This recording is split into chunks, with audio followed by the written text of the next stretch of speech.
It is the night, 2/9/2022. It is the night, and my day started so strangely, strongly, vibrantly. And then I feel like a time warp set into play in my mind again today.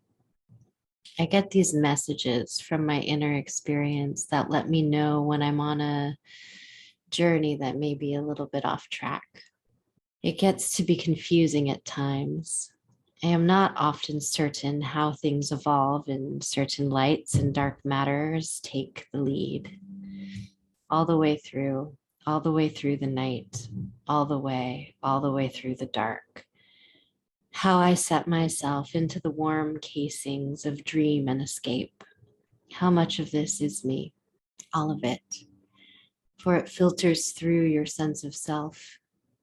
I hate myself. The part of me that is here right now can't seem to break the spell of self-loathing. There's this sense that things should be easier, smoother, more contained and directed than is currently the case. From this part of me, I want to scream at myself. Why haven't you figured out your career yet? Why is money so hard for you still? Don't you get it?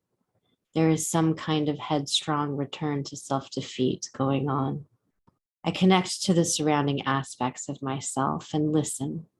I hear this part of me as concerned and frightened, frustrated and wishing things were different. I do not wish to bypass this part, and still I must speak to it with boundaries and clarity of myself and my mind. I hear you. I see you. I recognize your pain. I wish to build a life where your needs are met and you feel taken care of. It is not fair how much we've had to learn on our own. There was so much left out from our early years that could have helped set us up for a more secure experience with our life. That just wasn't our experience. It sucks. I know. I'm sorry. And right here with you. I will not abandon your needs for more security and stable living. We will get through this. I promise to keep showing up, ready to find a way.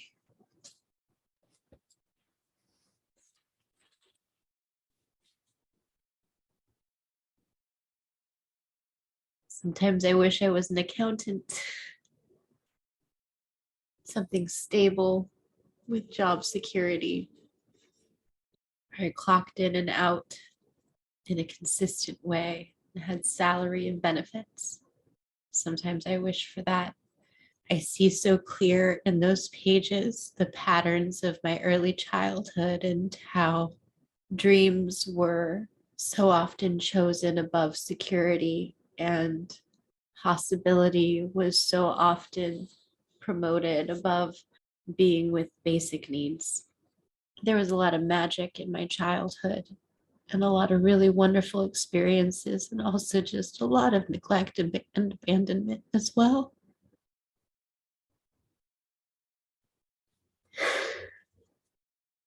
And I want to choose and build a life where I feel like what it is that I'm doing has some sort of return.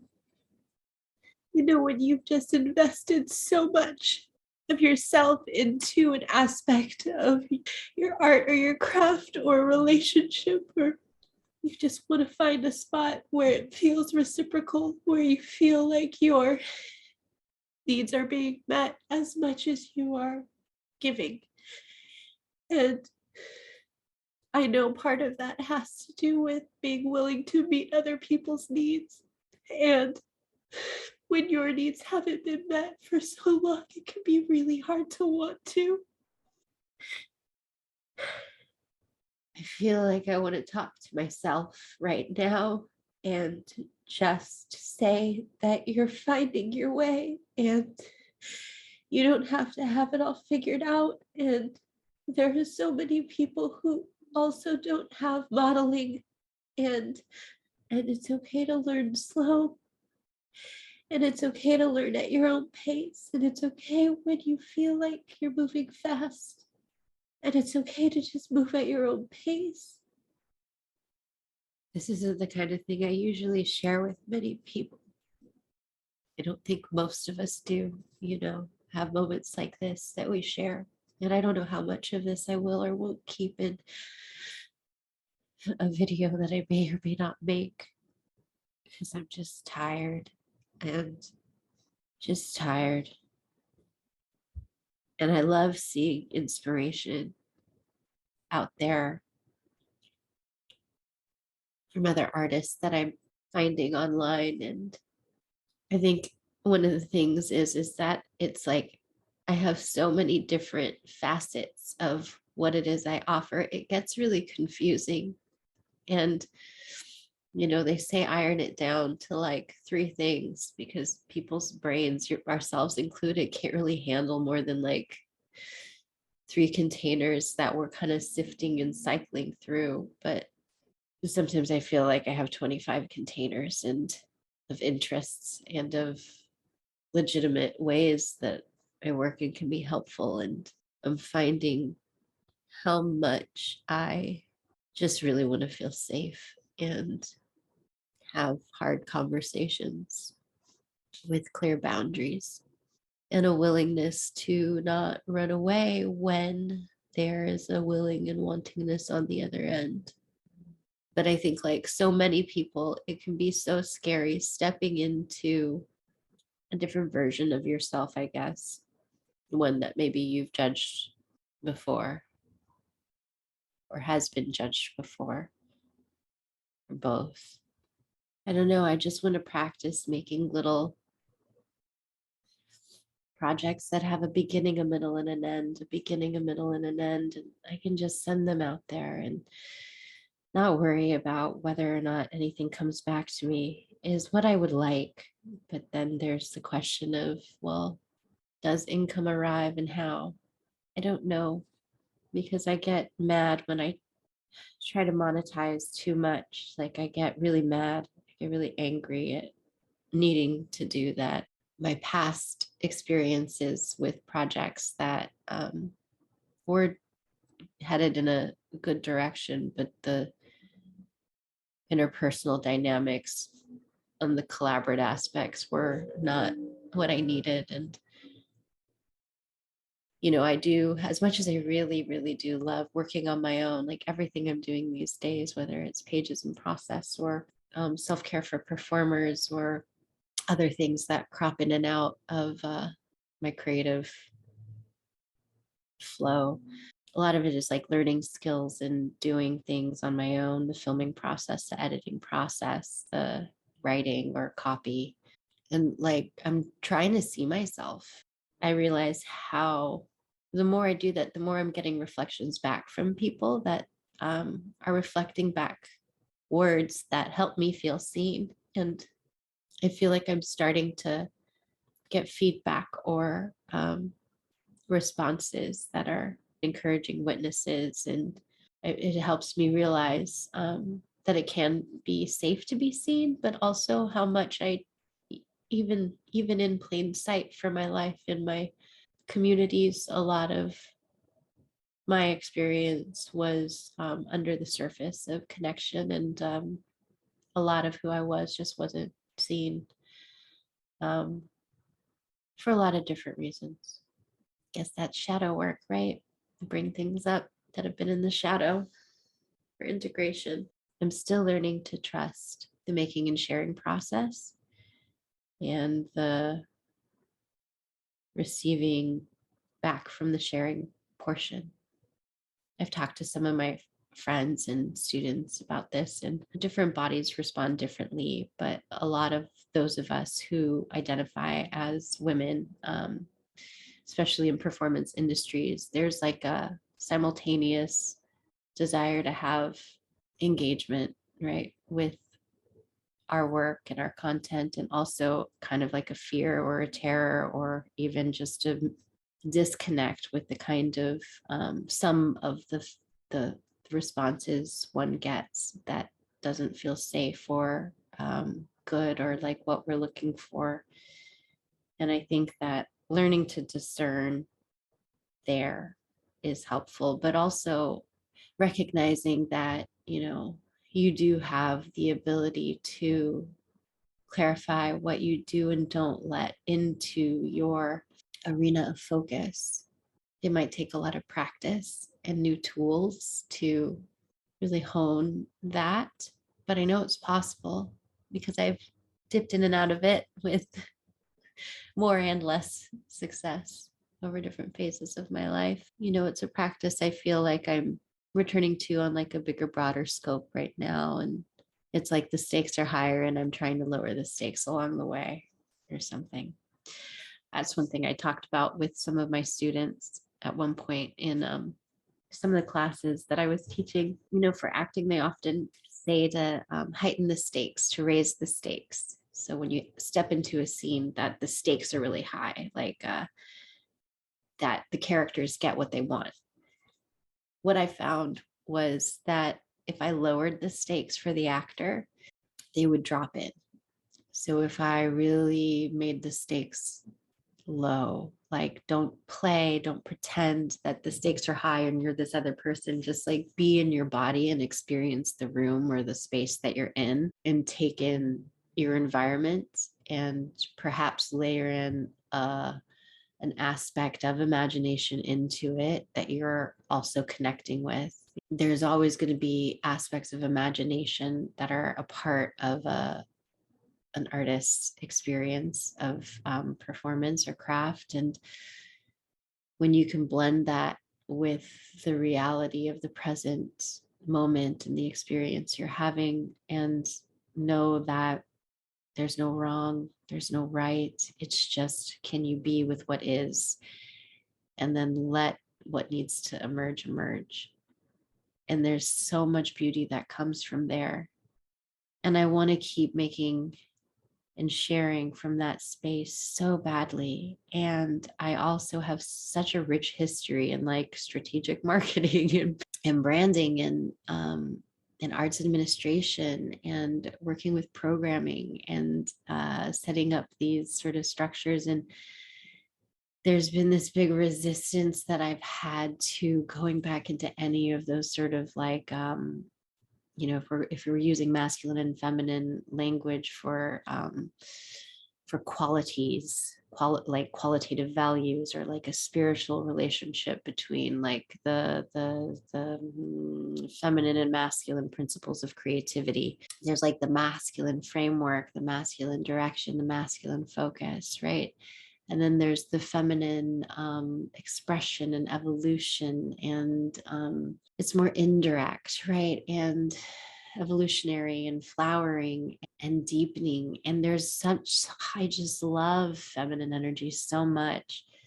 And I feel like I've overcompensated in masculine framework and directionality to such an extreme in the past. And to the point where it's like figuring out how to allow them to work together inside of my experience of my creative flow and energy patterns is terrifying in a lot of ways, because I don't want to go back to how things were before.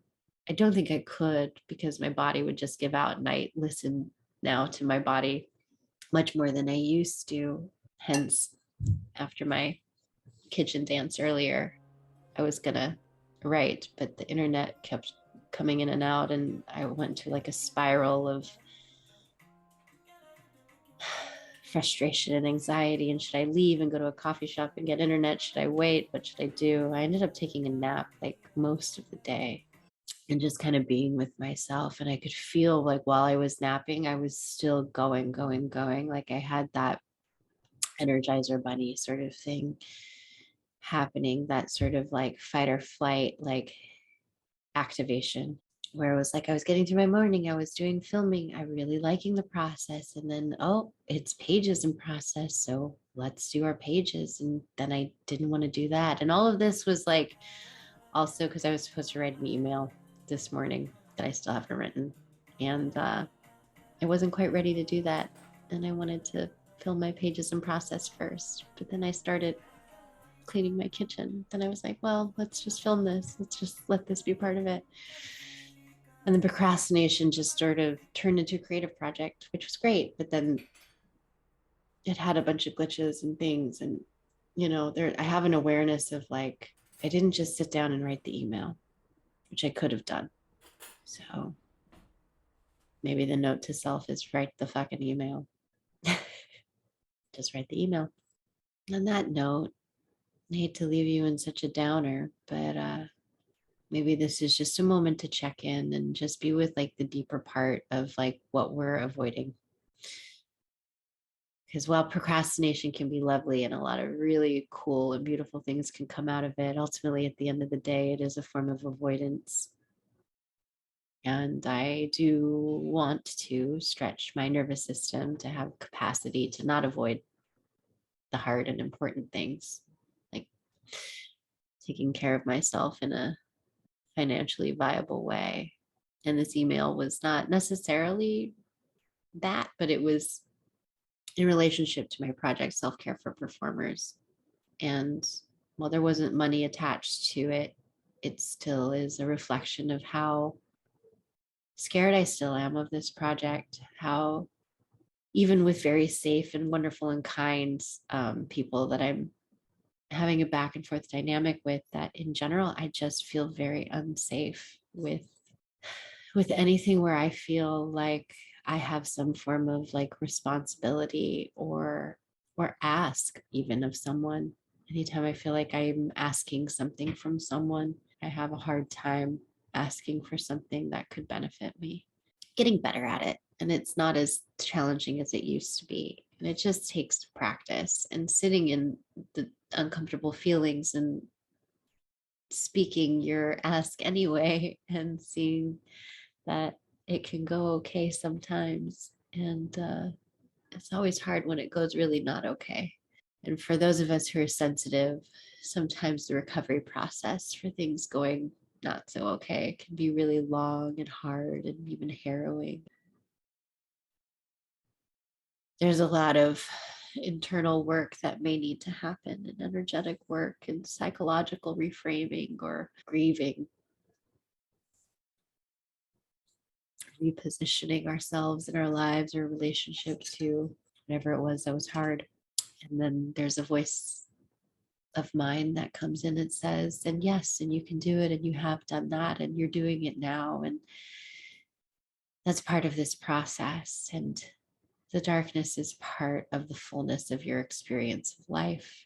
Sharing some of the darkness can be medicine for others that may need it, that may be in just as dark a place or have been in just as dark a place or is willing to witness someone in a darker place.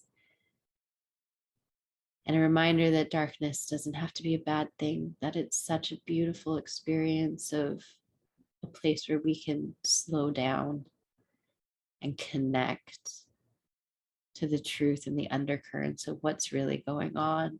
And I can feel the fear I have, the fear of being needed, the fear of being successful, the fear of being misunderstood, the fear of not knowing, as we're all just figuring it out as we go. Even the things that we know, there are always surprises along the way that will crop up from time to time. Okay. This is me, sad, in dark light, and just puffy faced with you. Thanks for being here.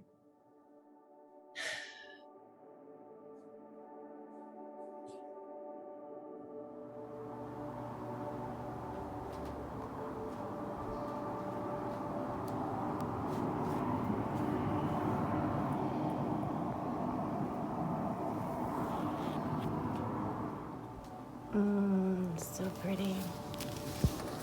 A little sunrise.